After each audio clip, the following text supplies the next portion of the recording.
Hello, ഇന്ന് നമുക്കൊരു mushroom curry try ചെയ്താലോ. 200 ഗ്രാം മഷ്റൂം കഴുകി വൃത്തിയാക്കി ചെറുതാക്കി അരിഞ്ഞ് മാറ്റി വെച്ചിട്ടുണ്ട്. ഇനി നമുക്ക് പാൻ അടുപ്പിൽ വെച്ച് എണ്ണ ചൂടായി വരുമ്പോൾ അതിലേക്ക് ആവശ്യമായിട്ടുള്ള ഇഞ്ചി, പച്ചമുളക്, വെളുത്തുള്ളി, കറിവേപ്പില എന്നിവ ചേർത്ത് നന്നായിട്ടൊന്ന് വഴറ്റി കൊടുക്കാം. ഇനി നമുക്കിതിലേക്ക് സവാളയും തക്കാളിയും ചേർത്ത് നന്നായിട്ടൊന്ന് വഴറ്റിയെടുക്കാം.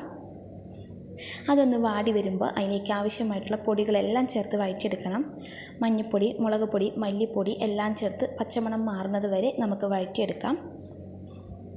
ഇനി നമുക്കതിലേക്ക് ആവശ്യമായിട്ടുള്ള ഉപ്പും അല്പം കറി മസാലയും ചേർത്ത് കൂണും കൂടെ ചേർത്ത് നന്നായി ഇളക്കി യോജിപ്പിച്ച് ഒരു 10 മിനിറ്റോളം ചെറു തീയിൽ വെച്ച് നമുക്ക് നന്നായിട്ടൊന്ന് വേവിച്ചെടുക്കാം. 10 മിനിറ്റ് കഴിഞ്ഞ് നമ്മൾ തുറന്ന് നോക്കിയപ്പോൾ ആവശ്യത്തിന് വെള്ളമെല്ലാം ഇറങ്ങി വന്നിട്ടുണ്ടായിരുന്നു. ഇനി ഈ വെള്ളം വറ്റുന്നത് വരെ നമുക്ക് നന്നായിട്ടൊന്ന് ഇളക്കി യോജിപ്പിച്ചെടുക്കണം.